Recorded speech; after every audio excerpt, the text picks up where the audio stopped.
Okay, good morning. Sunday લોકો માટે funday, આપણા માટે મેરેથોન. ચલો ચાલુ કરીએ. વાતાવરણ, હવામાન બધું જોઈ લીધું હતું, તાપમાન જોઈ લીધું. હવે આજે જોઈશું ભેજ. સ્ટેપ બાય સ્ટેપ એક એક સેક્શન જોતા આવ્યા. સ્ટાર્ટિંગમાં આપણે જોયું હતું પહેલાં વાતાવરણ, વાતાવરણની અંદર આપણે જોયું હવામાન, આબોહવા. એના પછી આપણે નીચે ઉતરીને જોયું તાપમાન. હવે આપણે એમાં જોઈશું ભેજ. આગળના બધા સેક્શન મતલબ કે વાતાવરણ છે, આબોહવા છે, તાપમાન છે, આ બધા સેક્શન તમે કર્યા હશે, ચેપ્ટર બધા રેડી કરીને આવ્યા છો, તો આજના લેક્ચરમાં કંઈ જ પ્રોબ્લેમ નહીં થાય. ડન? ચલો સ્ટાર્ટ કરીએ. પૃથ્વી પરના વાતાવરણમાં પાણી 3 ભૌતિક સ્વરૂપે જોવા મળે છે. આવું લાસ્ટ લેક્ચરમાં બી જોઈ ગયા. ઘન, પ્રવાહી, વાયુ. પૃથ્વી સપાટી પરના ક્ષોભ આવરણમાં આવેલી સૂક્ષ્મ હિમપત્તીઓના બનેલા ઊંચાઈના વાદળો એનું ઘન સ્વરૂપ છે. ઘન સ્વરૂપ શું છે? વાદળો. ડન? વાદળો ક્યાં જોવા મળે? ક્ષોભ આવરણમાં જ. સમતાપ આવરણમાં વાદળો હોય નહીં. એટલા માટે જ આપણે જોઈએ કે જેટ પ્લેન ને બધા સરળતાથી ઉડી શકે છે. મધ્યમ કે ઓછી ઊંચાઈ ધરાવતા જલબુંદોના બનેલા વાદળો એ તેનું પ્રવાહી સ્વરૂપ છે. આગળ બી વાદળો હતા, પણ શેના બનેલા હતા? સૂક્ષ્મ હિમપત્તીઓના. એટલા માટે આપણે એને કયું સ્વરૂપ કીધું? ઘન સ્વરૂપ. હવે વાત કરીએ છીએ વાદળની જ, પણ હવે શેના બનેલા છે? તો આપણે એને કયું સ્વરૂપ કહીશું? પ્રવાહી.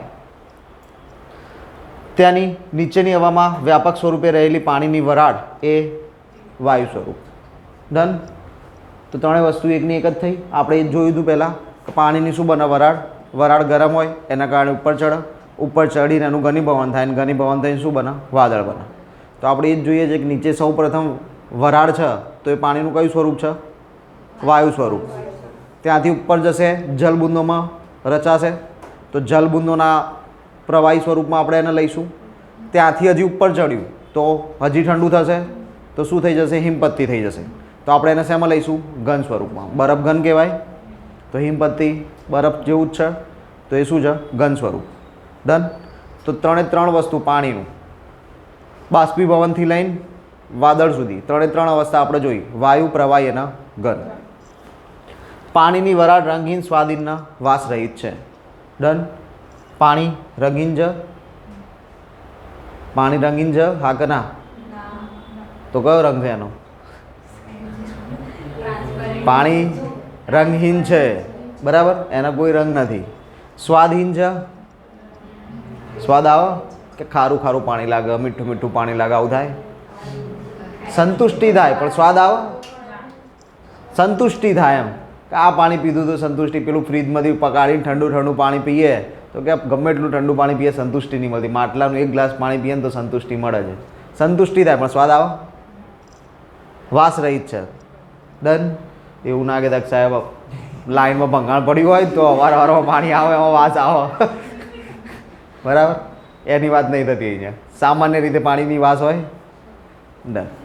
ડન? તો પાણીમાં ના હોય તો વરાળમાં ક્યાંથી આવે?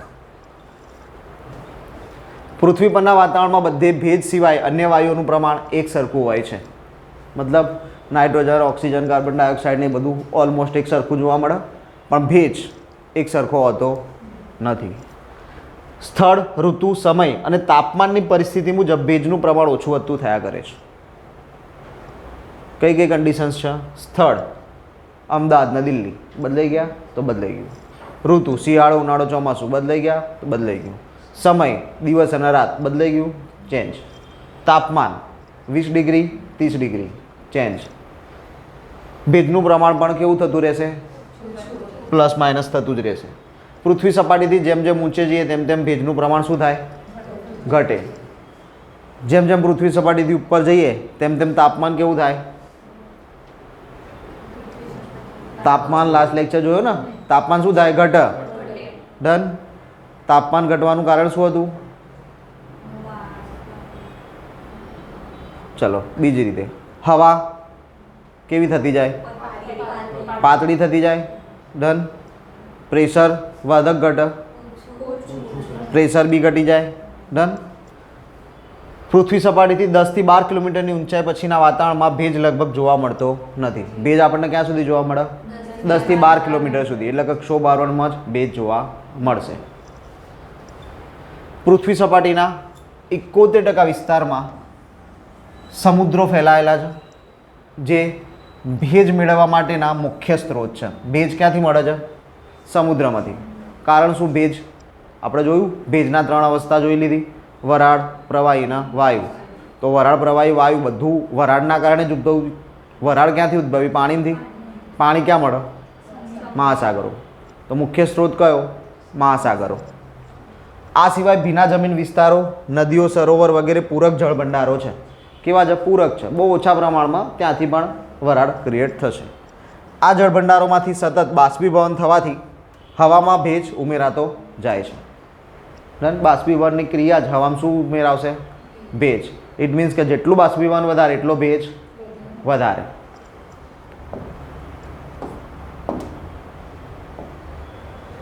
આ ભેજ પવનો અને હવાના ઉદ્ભવ પ્રવાહો દ્વારા પૃથ્વી સપાટીથી ઊંચે ચડે છે. બીજી તો આપણે જોઈ લીધું, વરાળ હવા કરતાં કેવી હોય? હલકી. તો એના કારણે કેવું થાય? ઉપર ચડે. આ એ જ વાત થઈ. ઠંડીને લીધે ત્યાં ભેજના વાદળો બને છે. જેમ જેમ ઉપર જશે એમ ઠંડી થતી જશે, વરાળ ઠંડી પડશે, એના કારણે ઘનીભવન થશે, અને ઘનીભવનના કારણે શું બનશે? વાદળો. અને છેવટે તે વૃષ્ટિ રૂપે પૃથ્વી સપાટી પર પાછી ફરે છે. વાદળ શું આપે? વરસાદ. અત્યારે આપે છે 2 દિવસથી. ચલો, આમ પૃથ્વી અને તેના વાતાવરણ વચ્ચે જળચક્રની પ્રક્રિયા નિરંતર ચાલ્યા કરે છે. આપણે જળચક્ર જોઈ લઈએ. પાણી, વેપોરાઇઝેશન, ઇવોપરેશન, ડન. વરાળ ઉપર ચડી, ટ્રાન્ઝિશન થયું, કન્ડેન્સન. કન્ડેન્સન એટલે શું?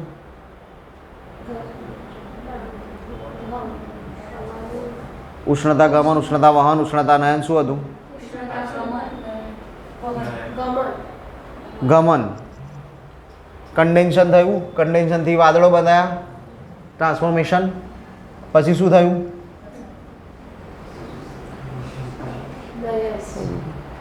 નયન નહીં થયું. નયન આમાં નહીં, નયન આગળ આવશે.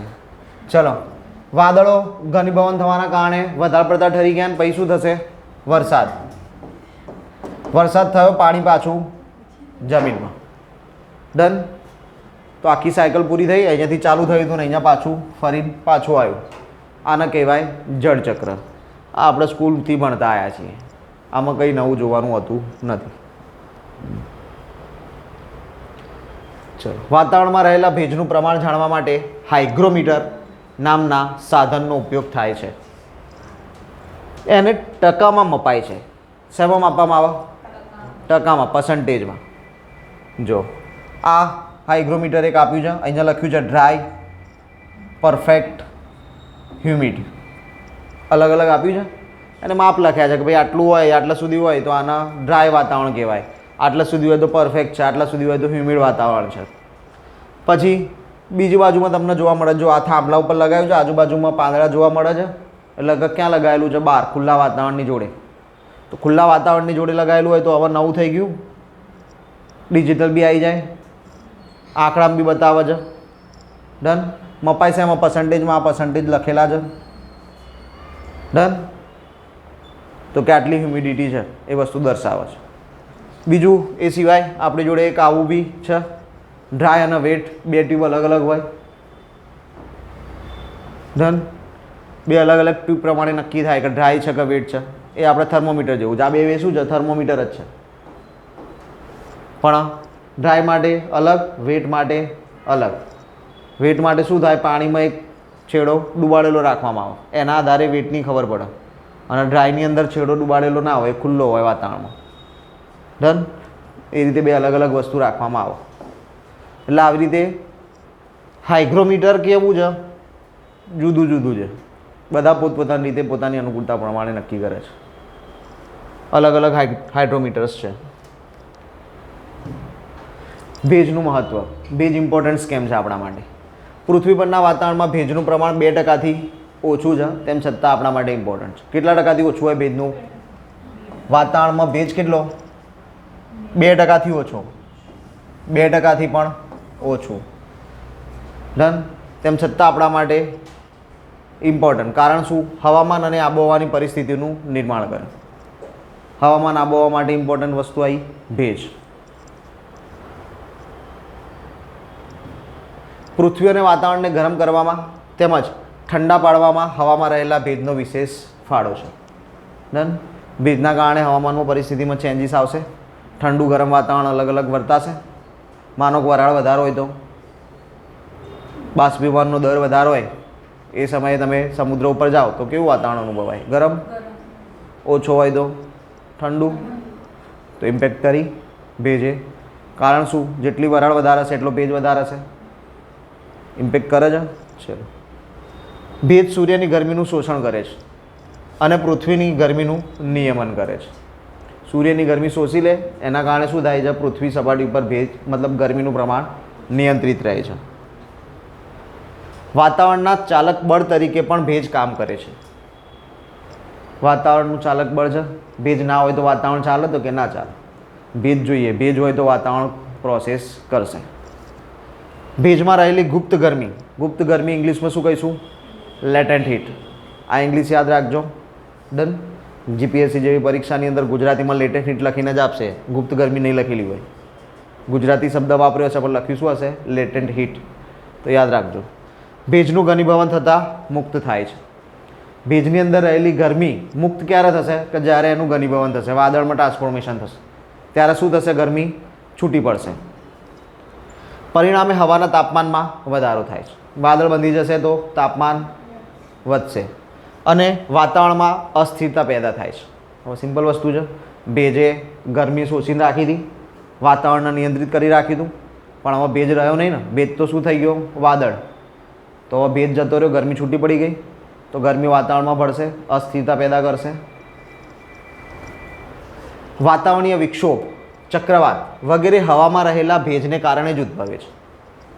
હવામાં રહેલા ભેજને કારણે શેનો વિક્ષોભ અને ચક્રવાત એ નેક્સ્ટ લેક્ચરમાં જોઈશું આપણે આખું. એનો આખો એક લેક્ચર થશે વિક્ષોભ અને ચક્રવાતનો. ડન. એ બંને વસ્તુ આપણે નેક્સ્ટ લેક્ચરમાં સમજીશું.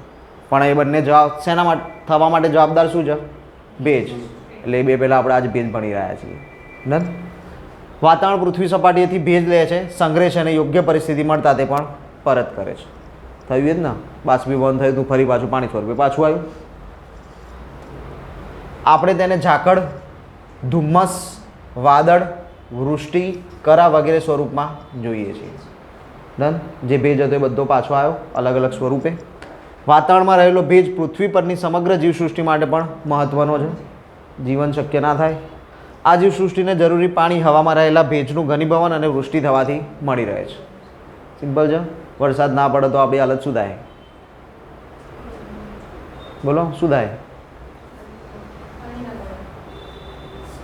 પાણી નહીં ને, ખોરાક કેવી રીતે પેદા કરશો? ડન. બાષ્પીભવન, ઇવેપરેશન પહેલું સ્ટેટમેન્ટ હતું. આખું સાયકલ જોઈ હતી. એમાં પહેલું સ્ટેટ શું હતું? બાષ્પીભવન, ઇવેપરેશન. સૂર્યની ગરમીથી પાણીની બાષ્પ થવાની ક્રિયાને બાષ્પીભવન કહે છે. સાદી સિમ્પલ એક લાઇનની વ્યાખ્યા. ડન. રેવન્યુ તલાટીમાં મેન્સ લખવાની છે પાછળ, તો કદાચ એક માર્ક્સના બે માર્ક્સના પ્રશ્નો હોય એની અંદર આવા પ્રશ્નો પૂછી શકે. તો ધ્યાન રાખજો. સૂર્યની ગરમીથી પાણીની બાષ્પ થવાની ક્રિયાને શું કહેવાય? બાષ્પીભવન. જેમ જેમ તાપમાન વધતું જાય છે તેમ તેમ બાષ્પીભવનની ક્રિયા ઝડપી બની જાય છે અને હવામાં વધુને વધુ ભેજ ઉમેરાય છે. આગળ જોઈને ગયા એનું એ જ છે. તાપમાન વધશે તો ગરમી, પાણીને વધારે મળશે, પાણીની ગરમી વધારે મળશે તો બાષ્પીભવન વધારે થશે તો ભેજ વધારે. જ્યાં સુધી હવામાં ભેજ સમાવવાની ક્ષમતા રહેલી છે ત્યાં સુધી હવામાં ભેજ ભળે છે. આમ હવા સંતૃપ્ત થાય છે. હવે આમાં આપણે જોઈએ. ચલો ઇકોનોમિક્સમાં એક સિદ્ધાંત આવતો હતો 11-12ની અંદર, તૃષ્ટિગુણનો સિદ્ધાંત આવતો હતો. કેટલાય કરેલું છે? 11-12 આર્ટ્સ, કોમર્સ, સાયન્સ. ઇકોનોમિક્સ તો ભણ્યા જ હશો. સાયન્સવાળા નહીં ભણ્યા હોય એ સિવાયના તો ભણ્યા ને. આવતો હતો તૃષ્ટિગુણનો સિદ્ધાંત. પેલું એક્ઝામ્પલ આવતું હતું કે છોકરો જમવા બેઠો છે, મમ્મી ગરમ ગરમ રોટલી બનાવીને આપે છે.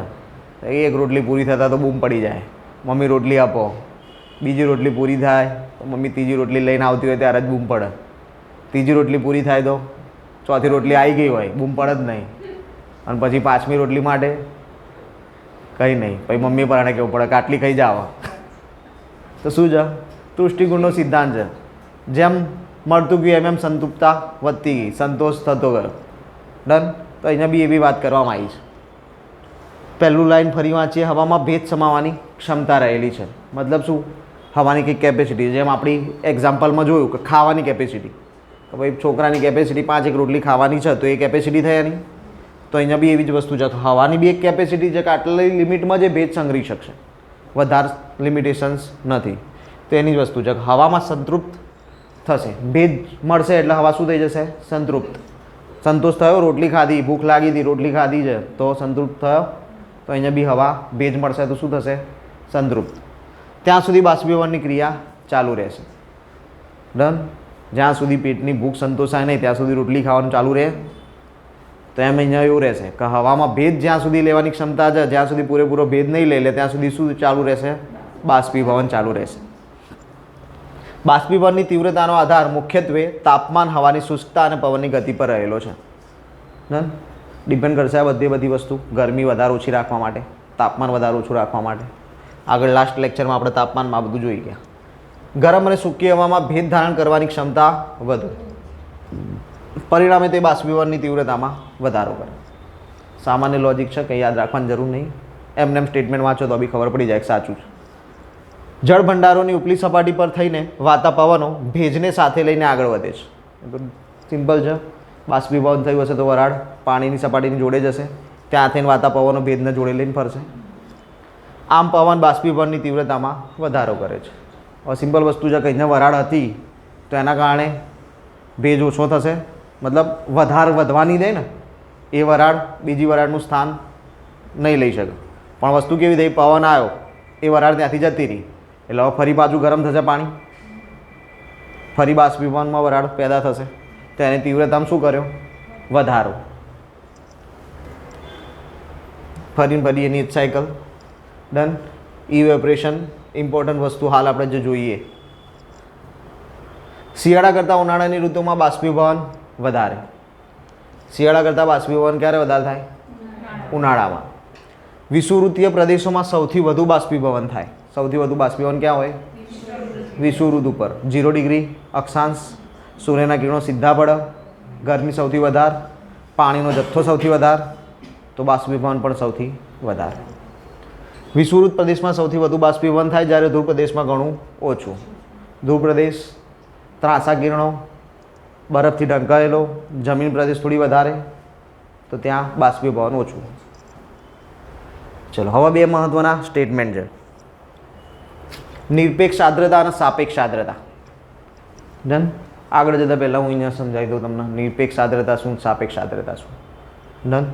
નિરપેક્ષ, ચલો પહેલાં તમને આકૃતિમાં પેલું બતાવી જ દઈએ, તમને ધ્યાન રહે. હા, આકૃતિવાળું જોઈ લો પહેલાં ડાયરેક્ટલી, એટલે તમને ફટાફટ સમજાશે.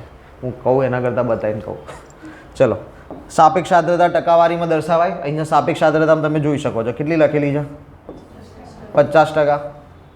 બીજું અહીંયા લખી છે નિરપેક્ષ આર્દ્રતા. નિરપેક્ષ આર્દ્રતામાં કેટલું લખેલું છે? 12. ડન. તો કે સાપેક્ષ આર્દ્રતા શું છે? તો હમણાં વાત કરી કે હવાની એક કેપેસિટી છે ભેજ સંગ્રહ કરવાની. તો હવાની જે કેપેસિટી છે ભેજ સંગ્રહ કરવાની, એને કહેવાય સાપેક્ષ આર્દ્રતા. મતલબ શું? તો કે ફોર એક્ઝામ્પલ એક પાણીની બોટલ, માનો કે આ પાણીની બોટલ છે, આમાં કેટલું પાણી આવશે? તો કે 1 લીટર. તો આ શું થઈ? સાપેક્ષતા થઈ. પણ કે કેટલું ભરેલું છે? તો કે 500 ml. તો એ શું થયું? નિરપેક્ષ. સમજ પડી? હવે આ જ કોન્ટેક્સમાં તમે એવું સમજો કે બોટલ શું છે? હવા, અને પાણી શું છે? ભેજ. તો હવાની કેપેસિટી કેટલી? 1 લીટરની ફોર એક્ઝામ્પલ. તો એ શું થયું? સાપેક્ષ. પણ ભરેલું કેટલું છે? 500 ml. નિરપેક્ષ. ડન. સાપેક્ષ નિરપેક્ષ સમજાઈ ગયું? શ્યોર ને? ઓકે.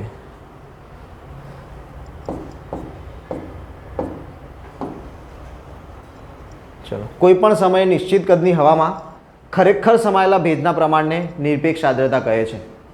થયું? Total capacity. આર્દ્રતા હવામાં રહેલો ભેજ. આર્દ્રતા એટલે શું? હવામાં રહેલો ભેજ આર્દ્રતા કહેવાય. દર ઘન મીટર પ્રતિ ગ્રામમાં દર્શાવાય છે. 1 ઘન મીટર વિસ્તારની અંદર પેલું ચોરસ બોક્સ હતું ડન. એક ચોરસ બોક્સ હતું આખું, એટલે ઘન મીટર વિસ્તાર થયો. એ ઘન મીટર વિસ્તારમાં કેટલા ગ્રામ છે એ શું બતાવે છે? આર્દ્રતા. આર્દ્રતા એટલે ભેજનું પ્રમાણ. હવાના પ્રસરણ અને સંકોચનથી હવાની નિરપેક્ષ આર્દ્રતા બદલાય છે. નિરપેક્ષ આર્દ્રતા દરેક જગ્યાએ એક સરખી રહેતી નથી. હવાનું સંકોચન અને વિસ્તરણ થાય એ પ્રમાણે બદલાઈ જશે. સ્થળ અને સમય પ્રમાણે બદલાતી રહીશ. સ્થળ બદલાશે, બદલાઈ જશે. સમય બદલાશે, બદલાઈ જશે. આગળ જોયા ત્યાં બધા પરિબળો ફરી પાછા આવી ગયા. વિષુવવૃત્ત પર હવાની નિરપેક્ષ આર્દ્રતા સૌથી વધુ અને ધ્રુવ પર સૌથી ઓછી. વિષુવવૃત્ત પર સૌથી વધારે, ધ્રુવ પ્રદેશ પર સૌથી ઓછી. કહેવાનો ઇન્ટેન્શન શું થયો કે વિષુવવૃત્તની જે હવા છે એ સૌથી વધુ ભેજ ગ્રહણ કરશે, પણ ધ્રુવ પ્રદેશની હવા ઓછો ભેજ ગ્રહણ કરશે. સમુદ્ર પર તે વધુ અને સમુદ્રથી દૂર જઈએ તેમ તેમ ઓછી થતી જાય. તો સિમ્પલ વસ્તુ છે ને, અહીંયા સૌથી હાઈ હોય, અહીંયા સૌથી હાઈ છે ને અહીંયા સૌથી લો છે, તો તમે આમ જશો એમ એમ ધીમે ધીમે ઘટતું જતું હશે તો જ લો થયું હશે ને. એવું તો થશે નહીં કે અહીંયા હાઈ હતું અહીંયા લો થઈ ગયું, પાછું અહીંયા હાઈ થઈ ગયું. ડન. હાઈથી લો. પેલી જે વસ્તુ કીધી એ થોડી સમજીશું આગળ. ચલો અત્યારે હાલ એના ઉપર ચર્ચા નથી કરવી. રાત્રિ કરતાં દિવસે અને શિયાળા કરતાં ઉનાળામાં નિરપેક્ષ આર્દ્રતા વધુ. હવે સિમ્પલ વસ્તુ, ગરમી વધારે છે તો જ નિરપેક્ષ આર્દ્રતા વધારે છે. તો ગરમી વધારે ક્યારે હોય? દિવસે હોય. એટલે લખ્યું કે રાત્રિ કરતાં દિવસે વધારે. શિયાળા કરતાં ઉનાળામાં ગરમી વધારે હોય તો ઉનાળામાં વધારે. ડન. ગરમી સાથે સીધો સંબંધ છે. જ્યાં ગરમી વધારે ત્યાં નિરપેક્ષ આર્દ્રતા વધારે. વિષુવવૃત્ત પર ગરમી વધારે છે, નિરપેક્ષ આર્દ્રતા વધારે હતી. દિવસે ગરમી વધારે હોય, નિરપેક્ષ આર્દ્રતા વધારે. ઉનાળામાં ગરમી વધારે હોય, નિરપેક્ષ આર્દ્રતા વધારે. નિશ્ચિત તાપમાને ચોક્કસ કદની હવામાં રહેલા ભેજનું પ્રમાણ અને એ જ હવાની ભેજ ધારણ કરવાની શક્તિ એ બંનેના પ્રમાણને સાપેક્ષ આર્દ્રતા કહે છે. સાપેક્ષ આર્દ્રતા શું છે? તો કે બંનેનું કોમ્બિનેશન.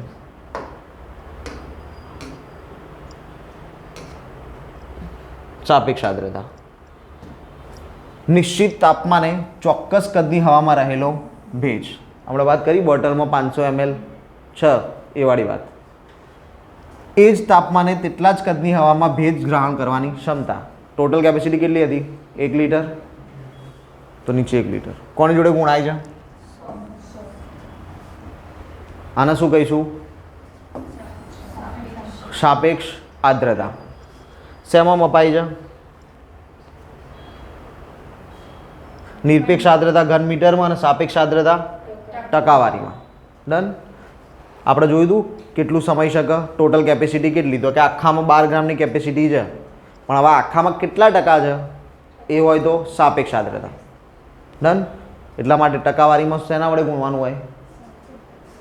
100 વડે. એટલા માટે જ આપણે આગળ 100 વડે ગુણ્યું, થયું ટકાવારી. તાપમાનમાં થતી વધઘટ સાથે હવાની સાપેક્ષ આર્દ્રતામાં પણ વધઘટ થાય.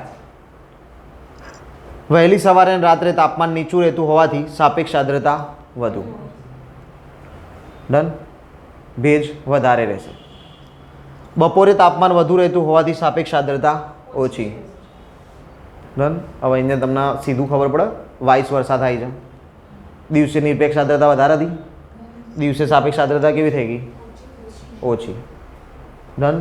સાપેક્ષ આર્દ્રતા શેના માટે કામ કરે છે? ભેજ માટે કામ કરે છે. નિરપેક્ષ આર્દ્રતા શેના માટે કામ કરે છે? બાષ્પીભવન માટે કામ કરે છે. ઓકે. બાષ્પીભવન વધારે છે તો નિરપેક્ષ આર્દ્રતા, ભેજ વધારે છે તો સાપેક્ષ આર્દ્રતા. ભૂમિખંડો કરતાં સમુદ્રો પરની હવામાં તેમજ ખુલ્લા જમીન પ્રદેશોની સરખામણીમાં જંગલ પ્રદેશની હવામાં સાપેક્ષ આર્દ્રતા વધુ. ઘનીભવન આપણે જોઈ લીધું. વેપોરેશન, ઇવેપોરેશન જોઈ લીધું. બાષ્પીભવન. બાષ્પીભવન પછીનો સ્ટેજ શું? કન્ડેન્સન. કન્ડેન્સન એટલે કે ઘનીભવન.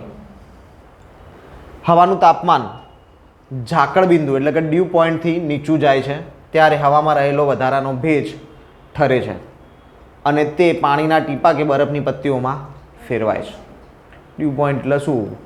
તો કે હવાનું પાણીમાં રૂપાંતર.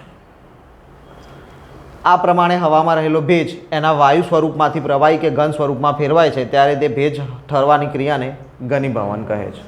મતલબ શું થયું? એને પોતાનો સ્ટેટ ચેન્જ કર્યું. સ્ટેટ ચેન્જ કર્યું ઇટ મીન્સ વાયુ હતું તો પ્રવાહી થયું, અથવા તો વાયુ હતું તો ઘન થયું. ડન. એવું જરૂરી નથી કે વાયુમાંથી પહેલાં પાણી જ થશે ને પાણીમાંથી જ બરફ બનશે. અહીંયા કન્ડિશન એવી બી છે કે ડાયરેક્ટ વરાળમાંથી બરફ થઈ જશે.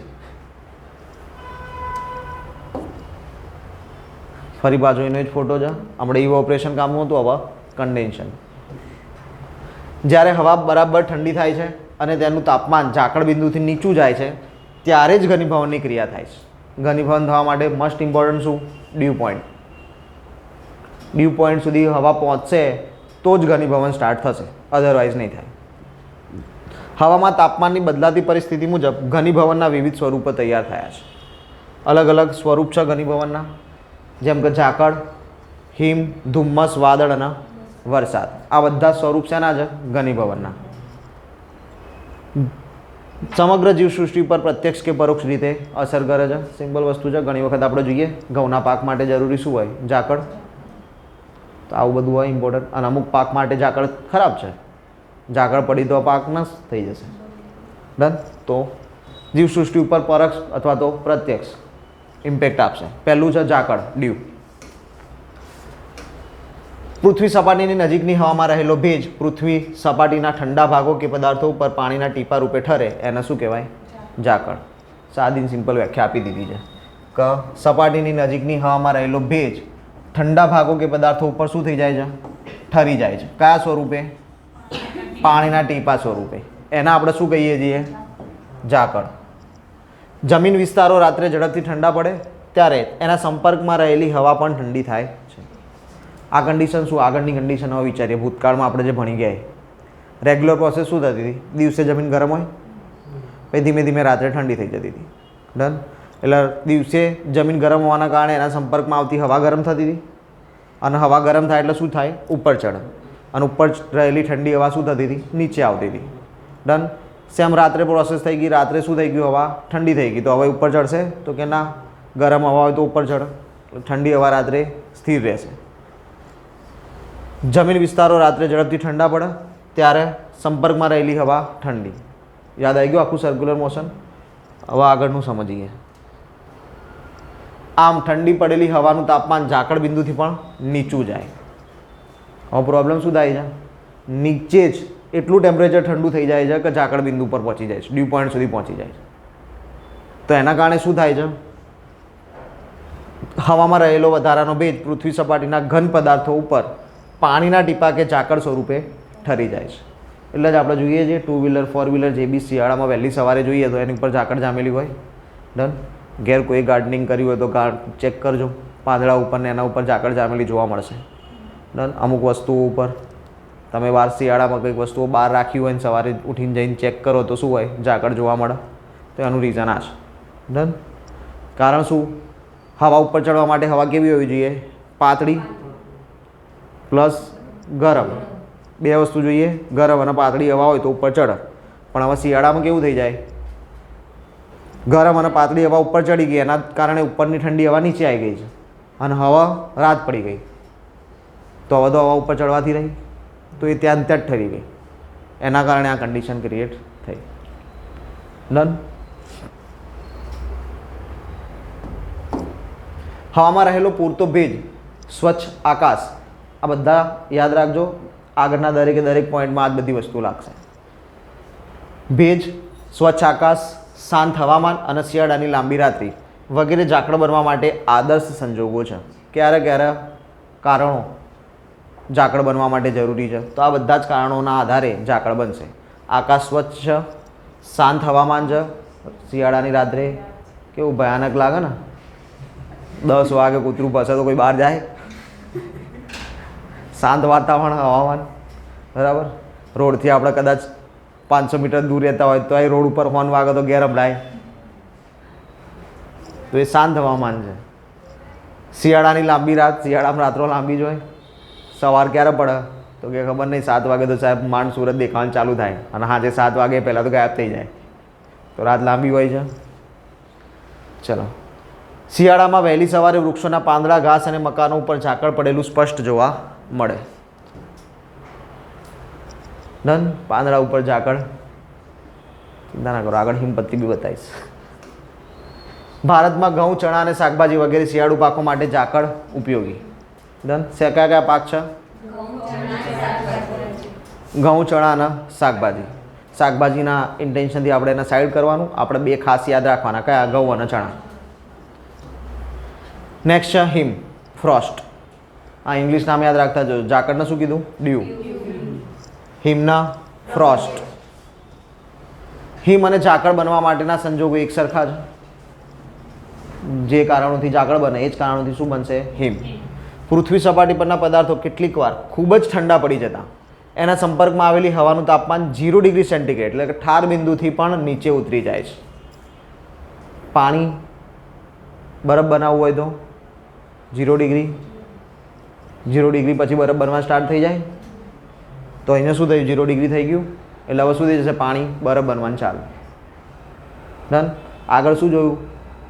0 ડિગ્રી સુધી નહોતું હોય તો શું મળ્યું આપણને? જળબુંદો. એને આપણે શું કીધું? ઝાકળ. પણ હવે શું થાય છે? 0 ડિગ્રી પહોંચી જાય છે તો જળબુંદો શું શેમાં પરિવર્તિત થઈ જશે? બરફમાં.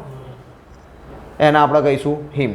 પરિણામે હવામાં રહેલો વધારાનો ભેજ ઠંડા પદાર્થો ઉપર ઝાકળના ટીપા રૂપે ઠરવાને બદલે બરફની પત્તી રૂપે ઠરે છે. એને શું કહેવાય? હિમ. ભારત જેવા મોસમી આબોહવા ધરાવતા દેશોમાં શિયાળામાં હિમ પડે છે ત્યારે જીરું, ઈસબગુલ, વરિયાળી, તમાકુ, કપાસ વગેરે પાકો ખૂબ જ નુકસાન પામે છે. આ બધા પાકોને બહુ બધા નુકસાન છે. ડન. ચલો, આની પહેલાં મેં તમને હોમવર્ક નામનું ક્વેશ્ચન આપ્યા હતા. કોઈએ મને યાદ કરાયા નહીં, જવાબ માંગ્યા નહીં. આજ બીજો ક્વેશ્ચન. તમાકુ કેન્સર માટે જવાબદાર? ડન. તો હોમવર્કનો ક્વેશ્ચન છે કે તો પછી સરકાર કેમ તમાકુ ઉગાડવા ઉપર ફોકસ કરે છે? સરકાર કેમ એના ઉપર પ્રતિબંધ નહીં લગાવતું? બરાબર. એના કારણો શોધવાના. 1-2 કારણ નથી, ઘણા બધા કારણો છે. તમે બધા શોધી લાવો. બરાબર. 10-12 જણા તો છો જ. 10-12 કારણ લેતા આવજો.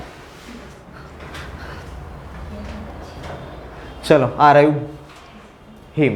બરાબર. આપણે ઝાકળ જોવા મળતું હતું, કાયદેસર દેખાતી હતી પાણીની બૂંદો. અહીંયા કેવું બરફ દેખાય છે?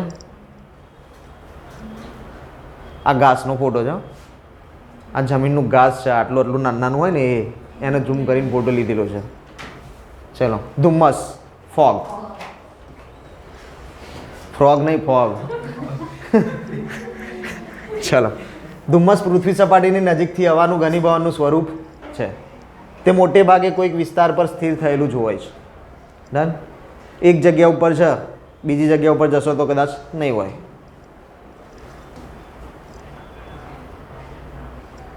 પૃથ્વી સપાટીની નજીકની હવાનું તાપમાન ઝાકળ બિંદુથી નીચું જતા ઝાકળ બિંદુથી નીચે ગયું હવામાં રહેલા ભેજનું ઘનીભવન થાય છે. ક્યાંથી નીચે જાય છે? ડ્યુ પોઈન્ટથી. 0 ડિગ્રીથી નીચે જતું નથી. એના સૂક્ષ્મ જલકણો કે હિમકણો બને છે જે હવામાં લાંબા સમય સુધી તરતા રહે છે અને વાદળ જેવો દેખાવ બનાવે છે. તેને ધુમ્મસ કહે છે. વાદળ જેવો દેખાવ છે, વાદળ થતું નથી, ઘનીભવન થતું નથી. ધુમ્મસ. ડન.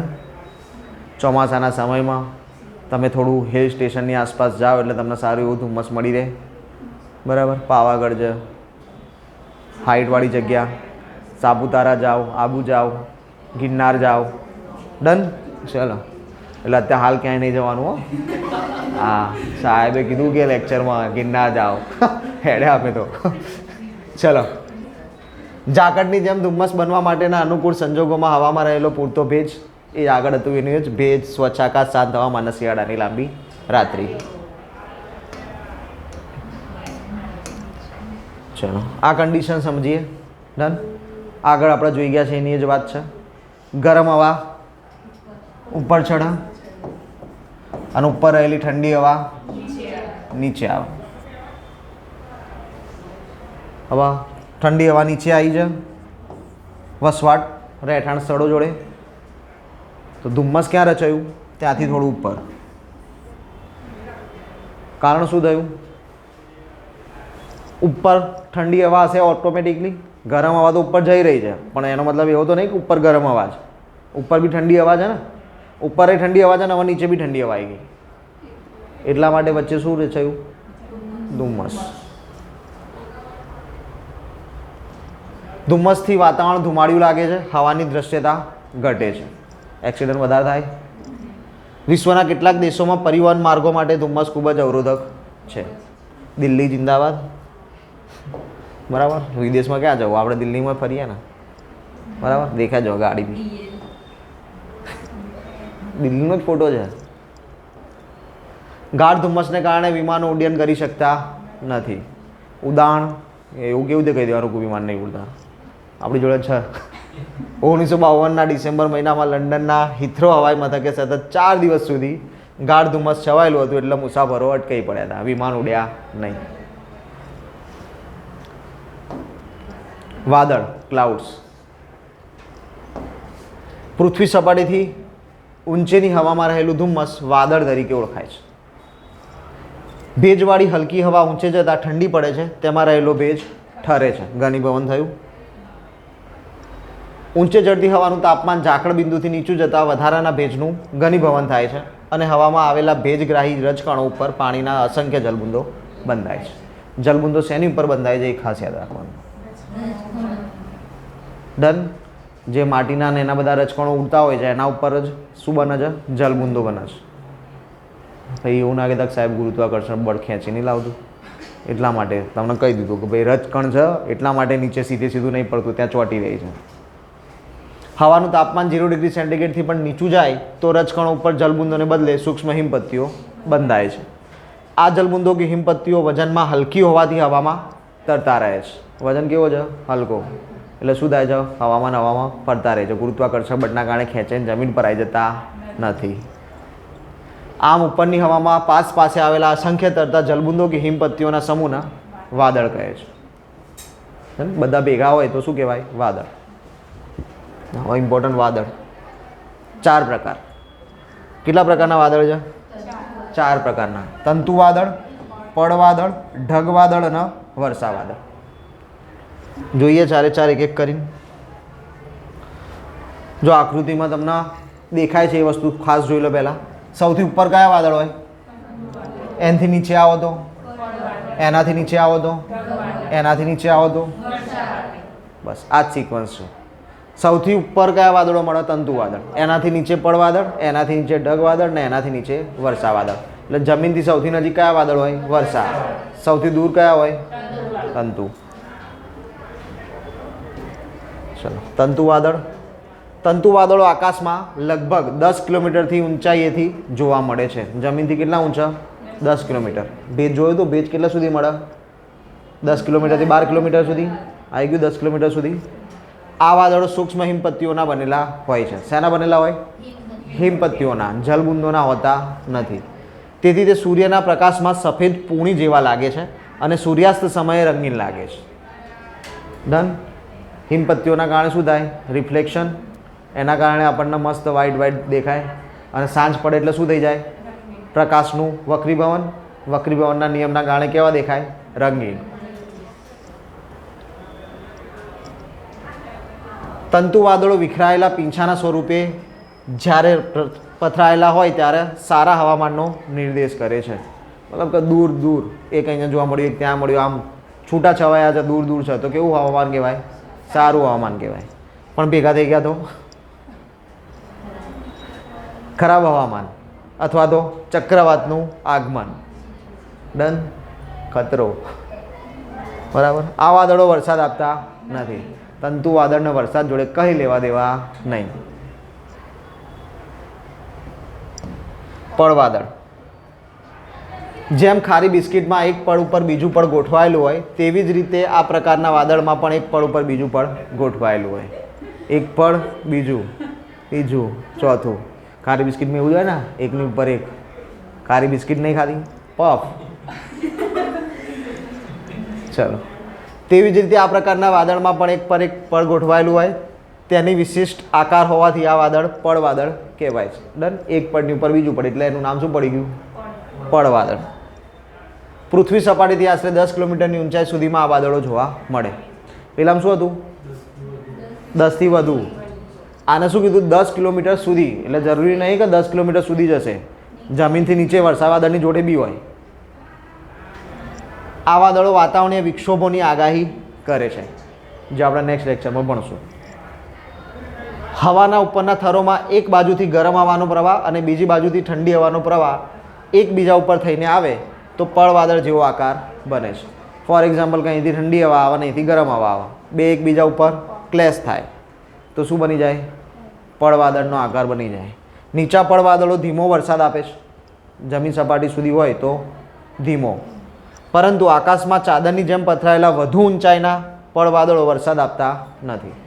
મતલબ કે જમીન સપાટીની જોડે આવશે તો વરસાદ આપશે, જમીન સપાટીથી ઉપર હશે તો વરસાદ આપશે નહીં. ઓકે. ઢગવાદળ પૃથ્વી સપાટીથી 500 મીટરથી શરૂ કરીને 10 થી 12 કિલોમીટરની ઊંચાઈ સુધી વાદળો જોવા મળે. રૂના ઢગલા જેવો તેનો વિશિષ્ટ દેખાવ હોવાથી તે ઢગ વાદળો તરીકે ઓળખાય છે.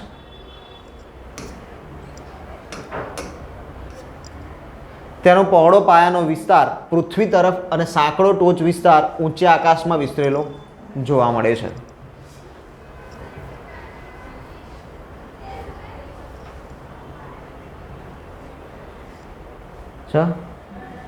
પહોળો વિસ્તાર, સાંકડો વિસ્તાર.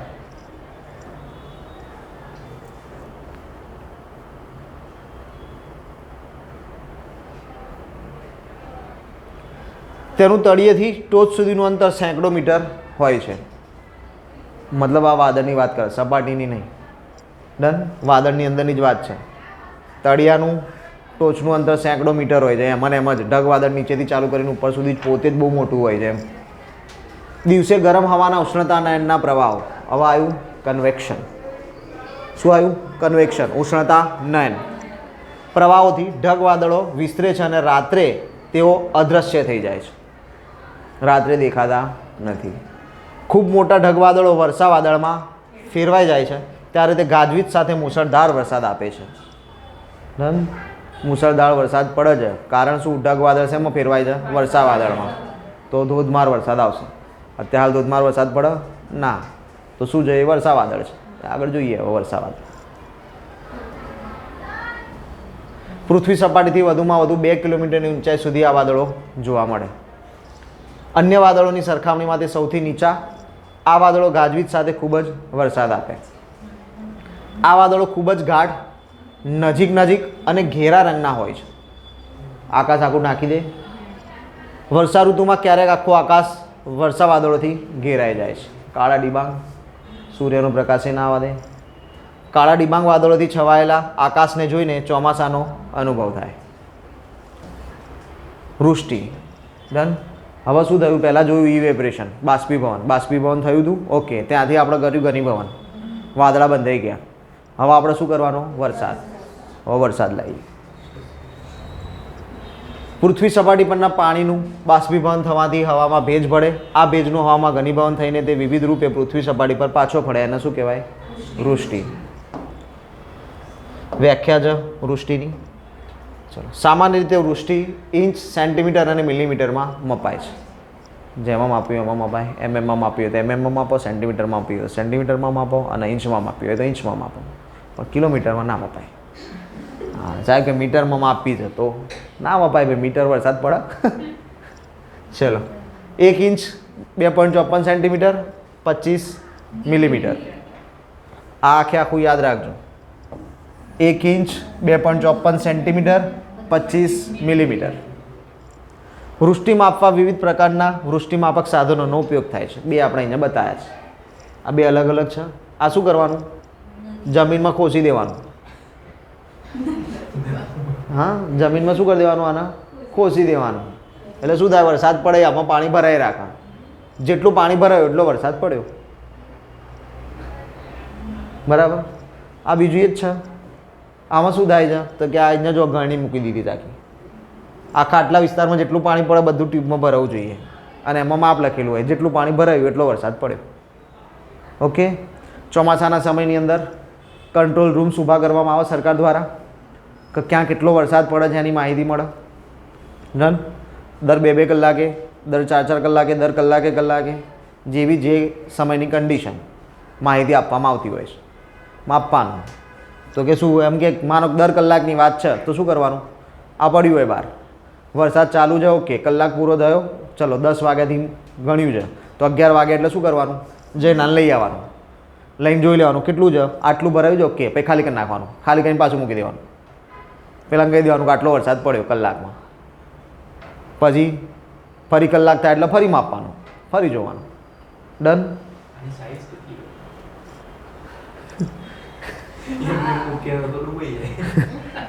ના, એ ઊંચાઈ ઉપર મૂકવામાં આવે, જમીન સપાટી ઉપર નહીં. જમીન સપાટી ઉપર મૂકવામાં શું પ્રોબ્લેમ થાય? અવરોધો નડે.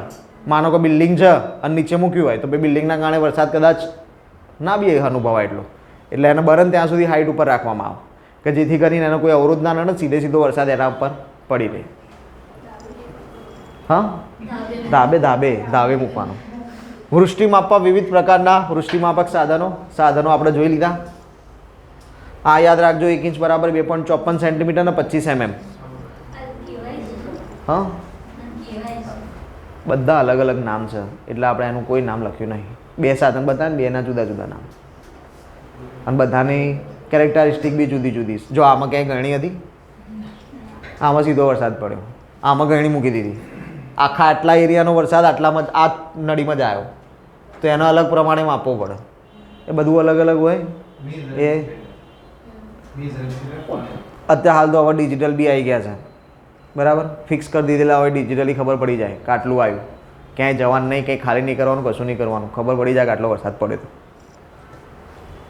ચલો, મુખ્ય 4 સ્વરૂપ વરસાદના. આગળ જોયા વાદળના 4, હવે વરસાદના 4: હિમ, બરફવૃષ્ટિ, કરાવવૃષ્ટિ, સ્લીટ વૃષ્ટિ અને જળવૃષ્ટિ. પહેલાં હિમ, સ્નોફોલ, જે બધાને બહુ ગમે. ભેજવાળી હવાનું તાપમાન 0 ડિગ્રી સેન્ટીગ્રેડથી નીચું જતાં એના ભેજનું ઘનીભવન થાય. ભેજ નાના હિમકણો કે નાની હિમપત્તીઓના રૂપમાં ફેરવાઈ જાય. આ હિમકણો કે હિમપત્તીઓ મોટી બનતા વૃષ્ટિ રૂપે પૃથ્વી સપાટી પર પડે એને શું કહેવાય? હિમવૃષ્ટિ. આગળ બી જોયું હતું કે હિમકણો હિમપત્તી બની, પણ શું હતું? વજન હલકો, હવામાં તરતી રહી. એટલા માટે જ આપણે લખ્યું કે શું બને? મોટી બને, મતલબ ભેગી થઈ જાય. ભેગી થઈ જાય તો વજન વધી ગયો, વજન વધ્યો તો જમીન ઉપર પડશે, તો એને શું કહીશું? હિમવર્ષા, સ્નોફોલ.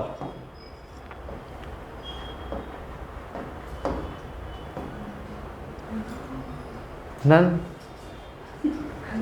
ક્યાં ફોટા બતાવો છો, એટલું જીવ બળી જાય અમારો. કંઈ નહીં, પાસ થાવ જજો ફરવા. ચલો, કેનેડા, ગ્રીનલેન્ડ તેમજ ધ્રુવ પ્રદેશોમાં હિમવર્ષા સામાન્ય. એ લોકોને રોજનું થઈ ગયું કે મારે કોઈ ચિંતા નહીં, એમાં તો આપતી રહેશે. હિમાલય, એન્ડીઝ, રોકીઝ અને આલ્પ્સ જેવા ઊંચા પર્વતોના શિખરો પર હિમવૃષ્ટિ ખૂબ જ થાય.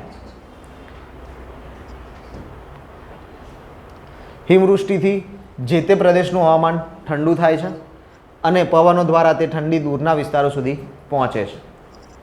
શિયાળામાં હિમાલય પર ભારે હિમવૃષ્ટિ થાય, એની અસર ઉત્તર ભારત, રાજસ્થાનના ગુજરાત સુધી પહોંચે. શિયાળાના સમયમાં બહુ વધારે પડતી આપણને ઠંડી લાગતી હોય છે, તો સમાચારની અંદર ન્યૂઝ સાંભળવામાં આવે છે કે ભાઈ ના, હિમાલય પર બરફ વર્ષા થઈ છે. ગરવાડાઈ કે હવે એક ધાબળો વધારે કાઢો. ડન. આપણામાં ઓછું કેમ? કેમ કે આપણે ન્યૂઝ એટલા બધા નહીં જોતા. આપણા જોડે હવે મનોરંજનની બહુ બધી ચેનલ્સ અવેલેબલ છે, બરાબર.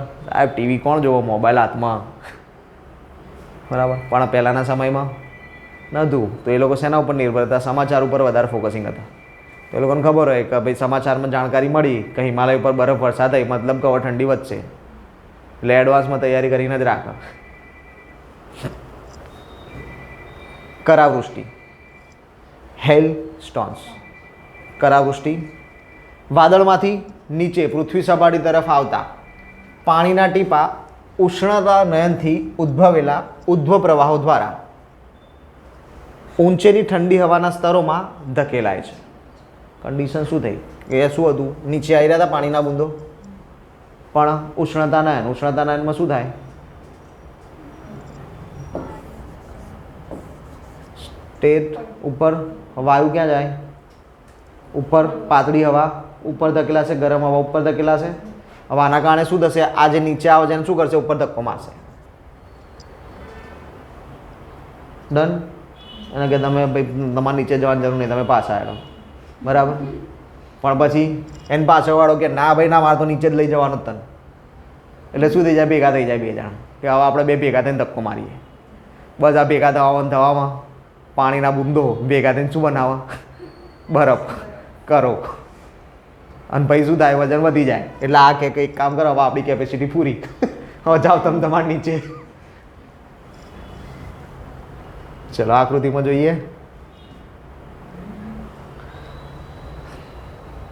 જો ગરમ હવા ઉષ્ણતાનયન ઉપર જઈ રહી છે સાથે અહીંયા નાના નાના બૂંદો દેખાય જ છે હિમપત્તીઓ ને એ બધું તો એ નીચે આવી રહ્યા હતા પણ હવે ગરમ હવા ઉપર જવાના કારણે પાછા ધકેલાયા હવે જો ધીમે ધીમે અહીંયા જો આ મોટું સાઇઝ પવનના કારણે અહીંયા સાઇઝ વધી ગઈ અહીંયા એનાથી વધી ગઈ અને પછી વધીને નીચે પડી ગઈ થઈ ગયું આખું આકૃતિમાં ક્લિયર વાયુ પાછા ધકેલે છે એના કારણે શું થશે ઉપરના કણો જોઈન્ટ થતા જશે બધા કણો ભેગા થતા જશે અને એના કારણે શું બનશે બરફના કરા બનીને શું થશે જમીન ઉપર પટકાશે એને આપણે શું કહીશું કરાવૃષ્ટિ કારણ શું છે ઉષ્ણતાનયન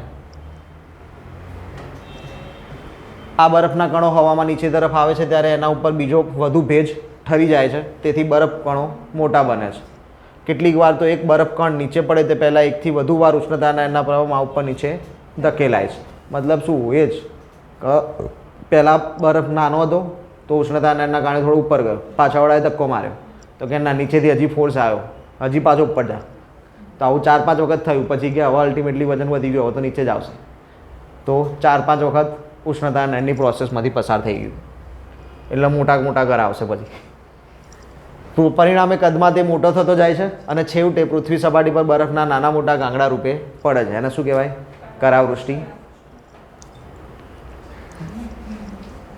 બરાબર કરા ચલો સ્લીટ વૃષ્ટિ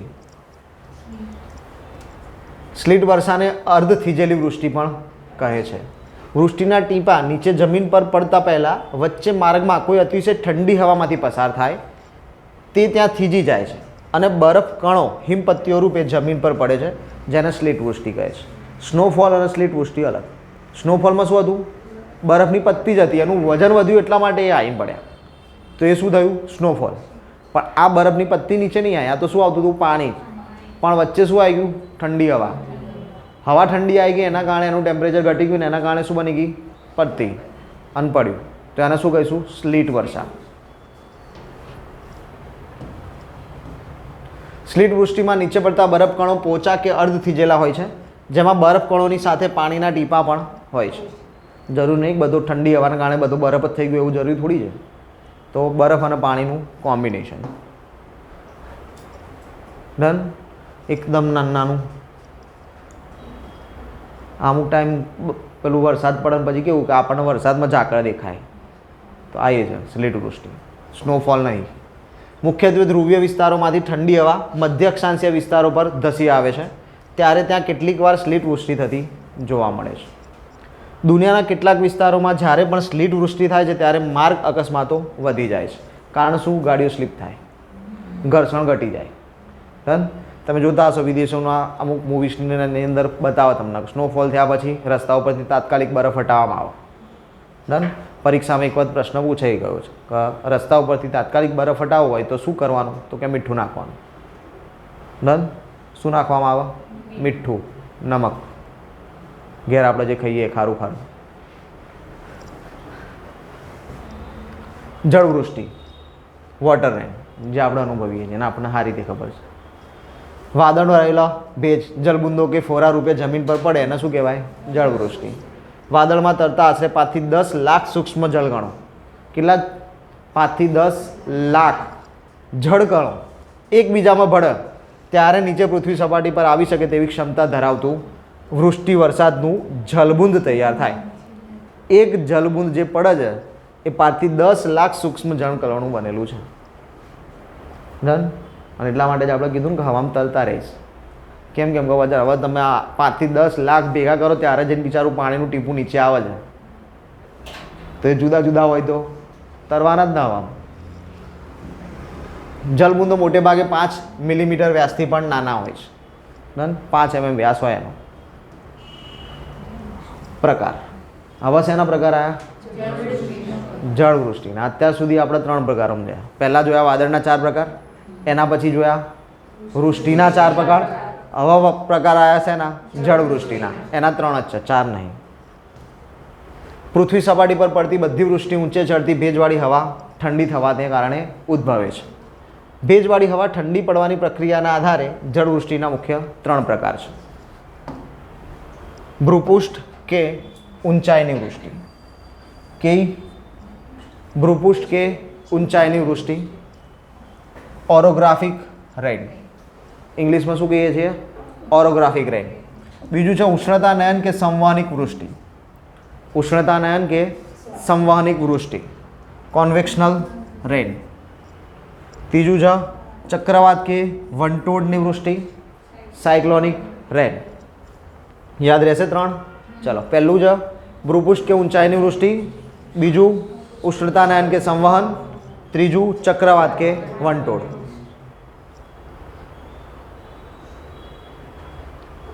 આકૃતિમાં જોઈએ, બરાબર. ઉષ્ણતાનયન પહેલું આ કોન્વેક્શનલ લખ્યું એટલે મેં પહેલું ઉષ્ણતાનયન કીધું, બરાબર. ઉષ્ણતાનયન અથવા તો સંવહનિક, એની અંદર સામાન્ય રીતે ઉષ્ણતાનયનના પવનો ઉપર જઈ રહ્યા હોય, એના કારણે વાતાવરણ ઠંડુ થઈને વરસાદ પડે છે. બીજું છે ઓર્થેનિક રેનફોલ, એટલે ભ્રુપુષ્ઠ અથવા તો ઊંચાઈનો વરસાદ.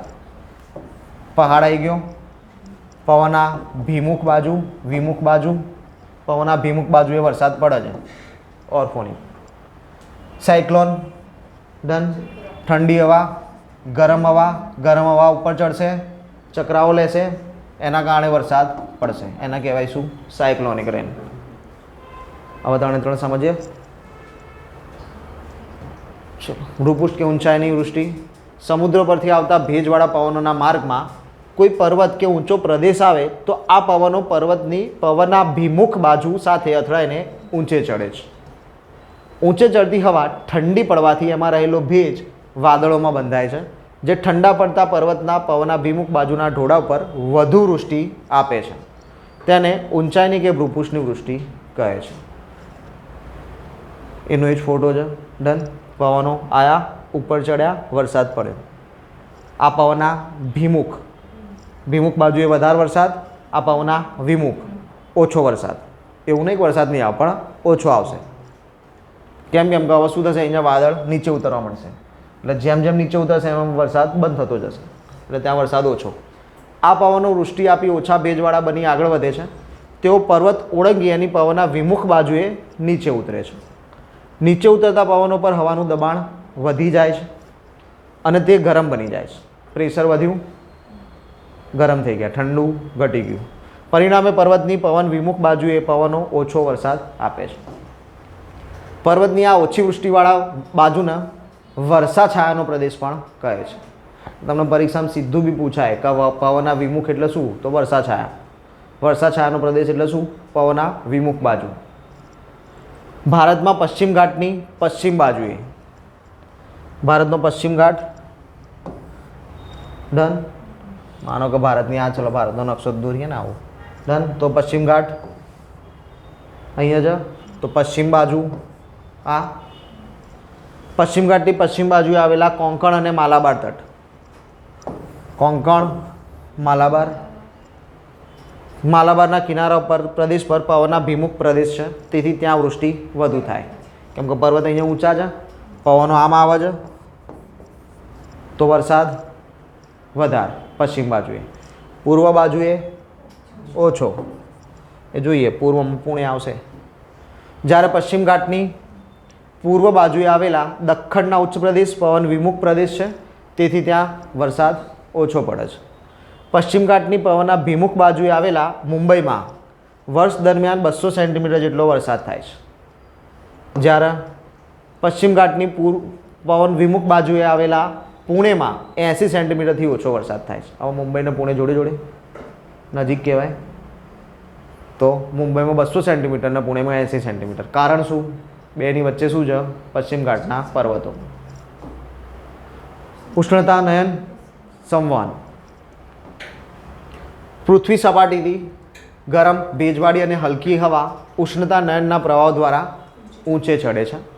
ઊંચાઈએ ઠંડીને લીધે તેમાં રહેલો ભેજ ઠરી જાય છે, તેનું ઘનીભવન થાય છે અને વાદળો બને છે. અને દરરોજ બપોર પછી ગાજવીજ સાથે ધોધમાર વરસાદ પડે છે. ક્યારે?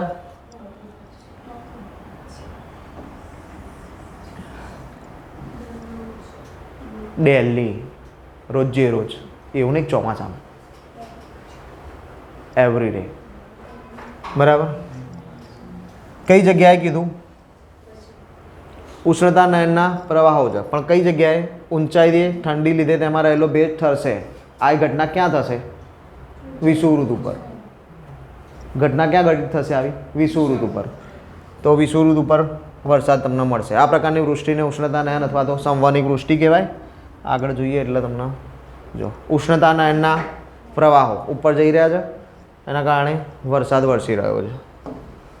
આ પ્રકારની વૃષ્ટિ ધોધમાર થતી હોવાથી જમીનનું ધોવાણ ખૂબ જ થાય છે. એક ધારી ધોધમાર વરસાદ આપશે તો જમીનનું ધોવાણ વધારે થશે. તેમજ આ વૃષ્ટિ દ્વારા પડતું પાણી જમીનમાં ઉતરવાને બદલે વહી જતું હોવાથી ખેતીના વિકાસ માટે ઓછું ઉપયોગી. હવે ધોધમાર પડે તો પાણી જતું જ રહેવાનું, અંદર થોડી ઉતરવાનું. ધીમે ધીમે ધીમે ધીમે ઝરમર વરસાદ પડે તો પાણી જમીનમાં ઉતરે, પણ ધોધમાર પડે તો ના ઉતરે. આપણે તો કંઈ ફરક નહીં પડતો, ધોધમાર પડે તો આવીશું, ઝરમર પડે તો આવીશું, જમીન તો રાખી જ નહીં. ચલો, ચક્રવાત કે વંટોળની વૃષ્ટિ. ગરમ અને ઠંડી હવાના વિશાળ જથ્થાઓ એકબીજાને જ્યાં મળે છે ત્યાં સ્પર્શ સપાટી પાસે ચક્રવાત ઉદ્ભવે છે. ફરીથી, ચક્રવાત ઉદ્ભવવાનું કારણ શું? ગરમ અને ઠંડી હવા ભેગી થઈ જાય છે. ચક્રવાતના મધ્ય ભાગમાં હવાનું દબાણ ઘણું ઓછું હોય છે. પરીક્ષામાં બહુ બધી વખત પૂછાઈ ગયું. ડન. ચક્રવાત હોય એના કેન્દ્રની અંદર હવાનું દબાણ કેવું હોય? નીચું હોય અથવા તો ઓછું હોય, લો પ્રેશર. પરિણામે ચારે બાજુથી આવેલી ભારે દબાણવાળી હવા ચક્રવાતના કેન્દ્ર તરફ વેગ સાથે ધસી આવે છે. આપણે બી જોયું હતું, હવા કઈ બાજુ ગતિ કરે? High pressure two low pressure. હવા કેન્દ્રમાં કેવું પ્રેશર છે? લો. તો હવા કેન્દ્ર તરફ ગતિ કરશે, એના કારણે શું થશે? ચક્રાઓ ચક્રએ રાખશે. આમથી હવા આવી, કેન્દ્ર અહીંયા જ તો ફરીને અંદર જશે, બસ એ અંદર જઈને ફરતી ફરશે. કેમ? કેમ કે કેન્દ્ર એને જવા દેશે નહીં. આજુબાજુ કેવું પ્રેશર છે? હાઈ પ્રેશર છે, અને વચ્ચે કેવું છે? લો. તો હવા બહાર નીકળશે જ નહીં ને, હાઈ પ્રેશરમાં તો જવાનું નહીં, એ લો પ્રેશરમાં જ રહેવાની. એટલે એ ચક્રાઓ ધીમે ધીમે ધીમે ધીમે વધતો જશે. જેમ વધતો જશે એમ વંટોળ ચક્રવાત મોટું થતું જશે. અને પછી જ્યારે જ્યારે જમીનની સપાટીઓને અથડાશે, તમારે જુઓ ચક્રવાત જમીન ઉપર ઊભું થાય જલ્દી? હંમેશા પાણીમાં જ થાય. એનું કારણ શું? અવરોધ નહીં. અને પૂરું ક્યાં થાય? જમીન ઉપર. કારણ શું? અવરોધ મળે. ડન. પરિણામે ચારે બાજુ આવેલી હવા કેન્દ્ર તરફ ધસશે. પૃથ્વીની ધરીભ્રમણ ગતિને લીધે આ ગરમ હવા ચક્રાઓ લઈને ઊંચે ચડે છે. ડન. કેન્દ્ર તરફ ગતિ કરી, પણ પૃથ્વીની બી તો પોતાની રોટેશનલ મોશન છે, તો એના કારણે શું થશે? કેન્દ્ર તરફ જઈને પાછી નહીં આવે, કે બહાર નહીં નીકળે, રાઉન્ડ મારીને પાછી ઉપર ચડશે. ડન. ફોર એક્ઝામ્પલ, હવા જઈ રહી છે, આ કેન્દ્ર છે. ડન. તો હવા કેન્દ્ર તરફ ગતિ કરશે, નીચેની તરફ જશે, પણ પૃથ્વીની ગતિના કારણે શું થશે? ચક્રાઓ લઈને ફરી પાછી ઉપર ચડશે. નીચે જશે, ઉપર આવશે, નીચે જશે, ઉપર આવશે, ફર જ કરશે. ડન. એક સરખી કન્ડિશન. બે વસ્તુ થઈ હતી, ઠંડી હવા, ગરમ હવા, બે ભેગી થવી જોઈએ. તો આ બાજુથી ફોર એક્ઝામ્પલ માનો ઠંડી હવા જતી હતી, તો આ બાજુથી ગરમ બી તો આવતી હશે ને, તો એ બી તો પોતાનો રૂલ તો લાગુ જ છે. ઠંડી હવા ગરમ હવામાં રૂલ તો ચેન્જ થતો નહીં, હાઈ ટુ લો જ જવાના બધા. તો બસ, તો આ બે હવા ભેગી થઈને ફરી રાખશે. ડન. આ શું ક્રિએટ કરે છે? ચક્રવાત. ઊંચાઈ રહેલી ઠંડીને લીધે એનો ભેજ ઠરી જાય છે, પછી ઘનીભવન થાય છે. છેવટે ચક્રવાતની મધ્યમાં અને આસપાસ ખૂબ જ સારો વરસાદ પડે છે, જેને ચક્રવાત કે વંટોળનો વરસાદ કહે છે. વરસાદ તો સારો પડે, પણ કંઈ કામનો હોતો નથી. બરાબર. સાયક્લોનિક, જો આ રહ્યું, ઠંડા પ્રવાહો સીધા આવ્યા, ગરમ પ્રવાહ હવામાં ઉપર ચડે. ડન. એના કારણે શું થયું? ચક્રાઓની સ્થિતિ ક્રિએટ થઈ, ચક્રાઓ ચાલુ થઈ ગયા. એના કારણે જે વરસાદ વરસ્યો એને આપણે કીધો ચક્રવાત અથવા તો વંટોળ. મધ્ય અક્ષાંશોના પ્રદેશોમાં શિયાળામાં થતો મોટા ભાગનો વરસાદ ચક્રવાત પ્રકારનો હોય છે. કયા અક્ષાંશોમાં? મધ્ય અક્ષાંશોમાં. ઉત્તર ભારતમાં પણ ઘણીવાર શિયાળામાં આ પ્રકારની વૃષ્ટિ થાય છે. શિયાળામાં આપણને ઉત્તર ભારતમાં જે વૃષ્ટિ જોવા મળે એ કેવા પ્રકારની હોય? ચક્રવાત પ્રકારની, કૃત્રિમ વરસાદ. 4 પ્રકાર થયા ટોટલ. 3 આપણે જોયા કુદરતી, ચોથો આપણે બનાવી દીધો. બરાબર, ના પડતો હોય તો આપણે જાતે પાડી આવવાનું. બરાબર, ચલો. આ પ્રકારો સિવાય આજના માનવી દ્વારા વૈજ્ઞાનિક પદ્ધતિ વડે કૃત્રિમ વરસાદના પ્રયોગો પણ કરેલા છે. ચોમાસાની ઋતુ હોવા છતાં પાણીના અભાવે ખેતીના પાકો સુકાતા હોય એવા સમયમાં અવકાશમાં વરસાદી વાદળ છવાયેલા હોય પણ વૃષ્ટિ થતી ન હોય. વરસાદના વાદળો તો હોય જ પણ વરસાદ પડતો નહીં. એવા સમયે વૈજ્ઞાનિક પદ્ધતિ વડે વૃષ્ટિ પાડવામાં આવે છે, જેને કૃત્રિમ રીતે વસતી વૃષ્ટિ કહે છે. Indian Institute of Tropical Meteorology, Indian Institute of Tropical Meteorology સરકારી સંસ્થાઓ તથા કેટલીક ખાનગી સંસ્થાઓ દ્વારા કૃત્રિમ વૃષ્ટિ માટેના પ્રયોગ કરવામાં આવેલા છે. મતલબ કે આપણે કૃત્રિમ વરસાદ વરસાઈ ચૂકેલા છીએ. આપણે ભાવનગરમાં પાડ્યો હતો.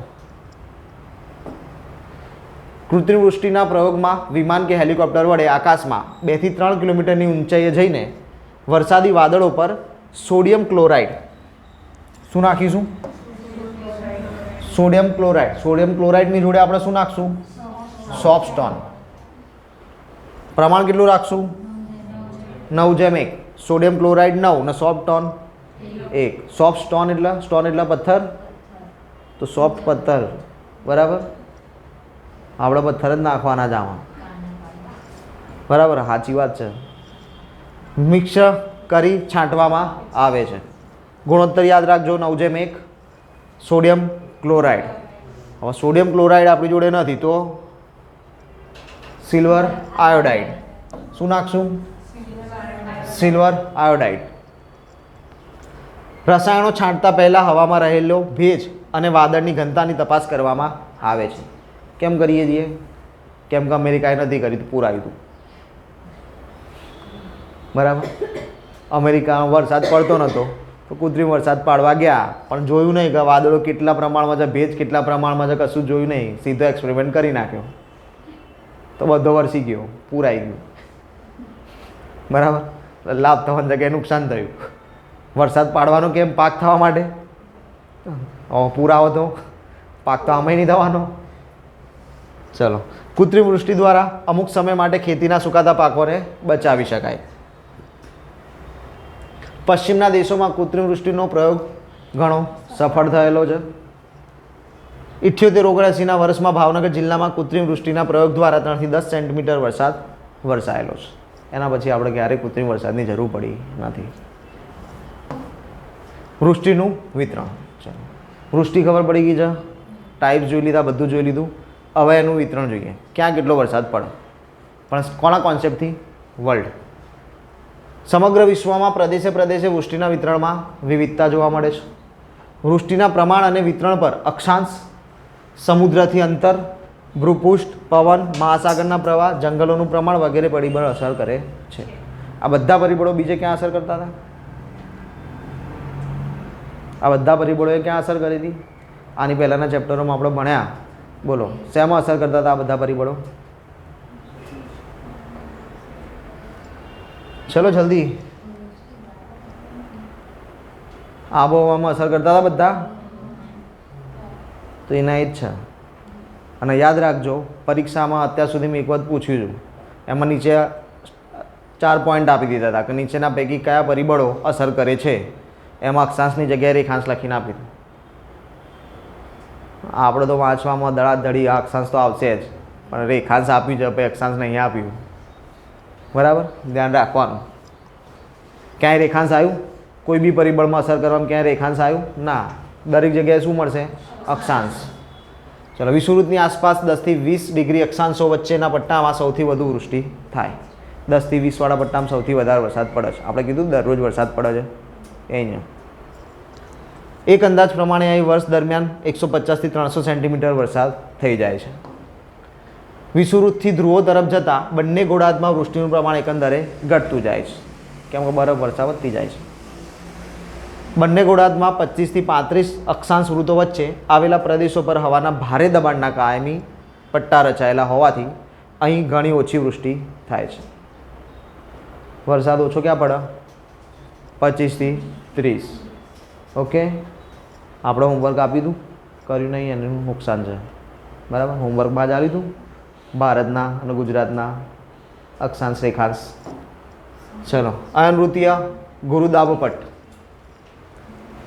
સરેરાશ 80 થી 90 સેન્ટીમીટર વરસાદ પડે છે. ગુરુદાબપટ દબાણ વધાર તો વરસાદ વધી ગયો છે.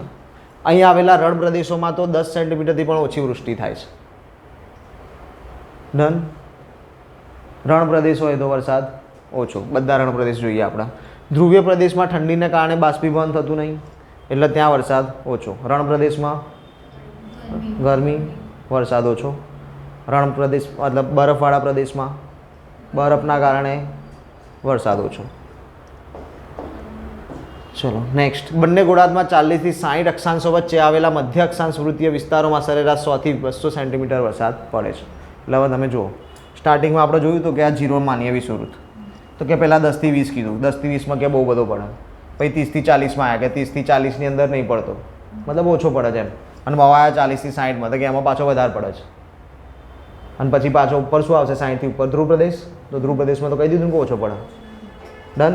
તો વરસાદમાં બી એવું થયું. આ માનો કે 10 થી ચાલુ થયું છે તો 0 થી 10 ઉપર, 0 થી 10 નીચે, એટલા પટ્ટામાં તો વરસાદની વાત આવી જ નહીં ને, ત્યાં બી વરસાદ ઓછો થઈ ગયો. ડન. વૃષ્ટિના પ્રમાણ અને વિતરણમાં મહાસાગરો અને ભૂમિખંડોની અસર જોવાય.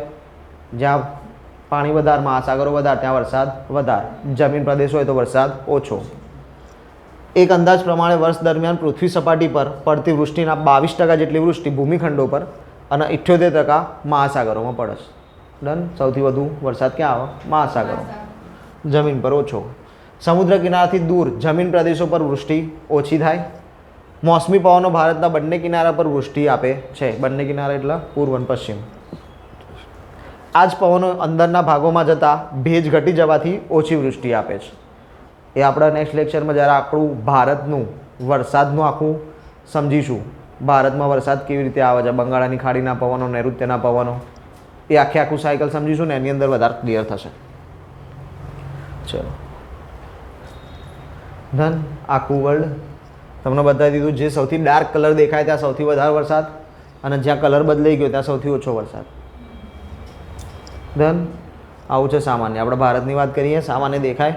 પૂર્વોત્તરમાં સૌથી ડાર્ક, સૌથી વધારે વરસાદ. આ બાજુ રાજસ્થાનમાં. ડન. બીજી આકૃતિ જીસીઆરટી વાળી, આ જીસીઆરટીની આકૃતિ છે. એમાં બી એવું જ છે. પૂર્વોત્તરમાં વધારે, રાજસ્થાનમાં ઓછો. બંગાળાની ખાડી પરથી આવતા ભેજવાળા મોસમી પવનો મેઘાલય તેમજ આજુબાજુના પહાડી પ્રદેશમાં ખૂબ જ વૃષ્ટિ આપે છે. આવી ગયું ઉત્તર પૂર્વ. મેઘાલયની ખાંસીની ટેકરીઓ. મેઘાલયમાં આપણે 3 ટેકરીઓ જોઈ હતી. કઈ કઈ હતી? ગારો, ખાંસી અને જૈંતિયા. એમાંથી આપણે હાલ શેની વાત કરીએ છીએ? ખાંસીની. ખાંસી નહીં, ખાંસી. હા, માથે મીંડું નહીં. ચેરાપુંજી વર્ષ દરમિયાન 1200 સેન્ટીમીટરથી વરસાદ આવે. વિશ્વની સૌથી વધી, આખા વિશ્વમાં સૌથી વધુ વરસાદ ક્યાં પડે? ચેરાપુંજીમાં. ચેરાપુંજી કયા રાજ્યમાં આવ્યું? મેઘાલયમાં. ડન.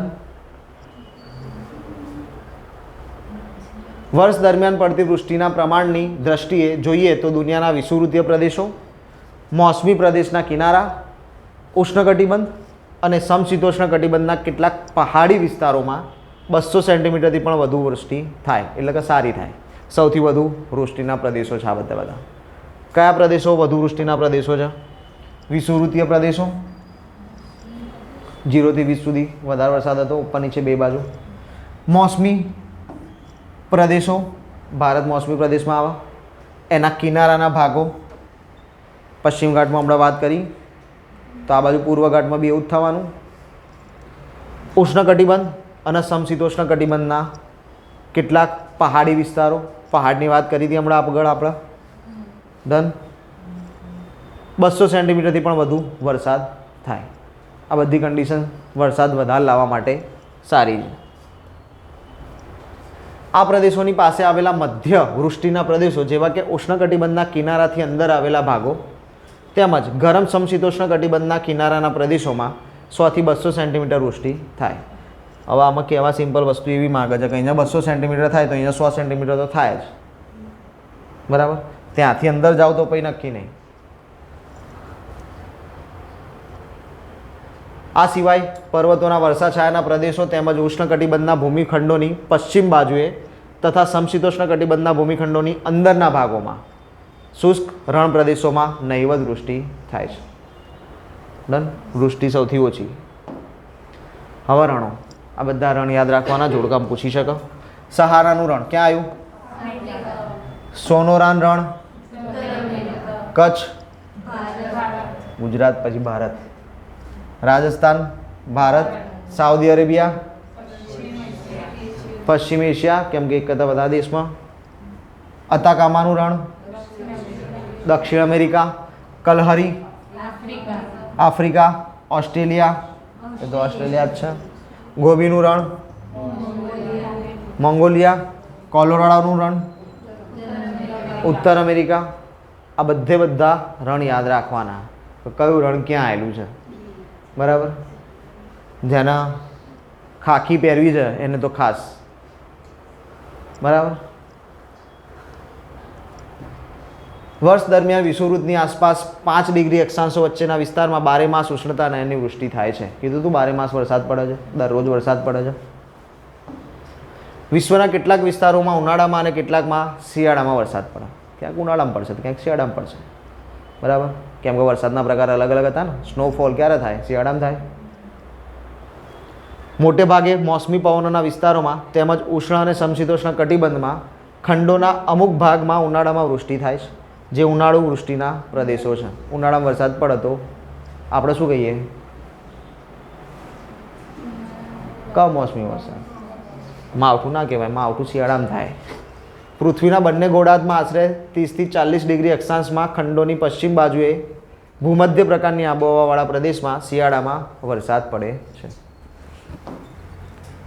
બંગાળાની ખાડી પરથી આવતા ઈશાન કોણીય મોસમી પવનો. બંગાળાની ખાડી, ઈશાન ઋતુ, ઈશાન કોણીય મોસમી પવનો તમિલનાડુ અને ઉત્તર શ્રીલંકામાં શિયાળામાં વરસાદ આપે છે. અને પાછા ફરતા ફરતા જાય એટલે શિયાળો. ચોમાસાની જે સિચ્યુએશન છે તમિલનાડુની, એમાં પવનો ચોમાસું પૂરું કરીને પાછા જશે ત્યારે બી વરસાદ આપશે. ભારતની સાયકલ સમજીશું આખી વરસાદની, ત્યારે જોઈશું એમ. આમ પવનોના પ્રકાર અને દિશા પણ વૃષ્ટિના વિતરણ પર અસર કરે છે.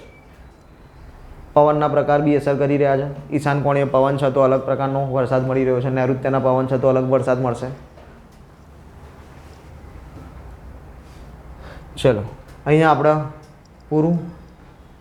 Thank you. જય હિન્દ, જય ભારત. કોઈ સ્લાઇડ આપણે રાખી નહીં, બરાબર. બોલો, આજના લેક્ચરમાં કોઈ પ્રશ્ન, કોઈ શબ્દ ના સમજાયો હોય? હા, એટલે સમજાયું ને.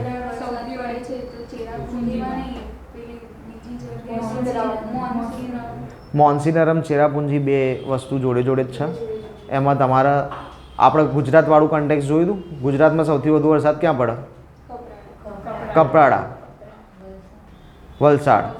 તો એવા બેમાં અલગ અલગ નામ આપ્યા હતા. એકને મોન્સીનરમ ને એકને ચેરાપુંજી કીધું હતું. એ કોન્ટેક્સ રહેશે, એ આપણે જોઈએ છું, વાંધો નહીં. ભારતનું જોઈશું ને ત્યારે એવો છે તો હું એ ટોપિકને લેતો આવીશ વ્યવસ્થિત રીતે, ત્યારે તમને એ વસ્તુ સારી રીતે સમજાવીશું આપણે. બીજું કોઈ એ સિવાય કોઈ ક્વેશ્ચન નહીં ને? ચલો ઓકે, આટલે રાખીએ.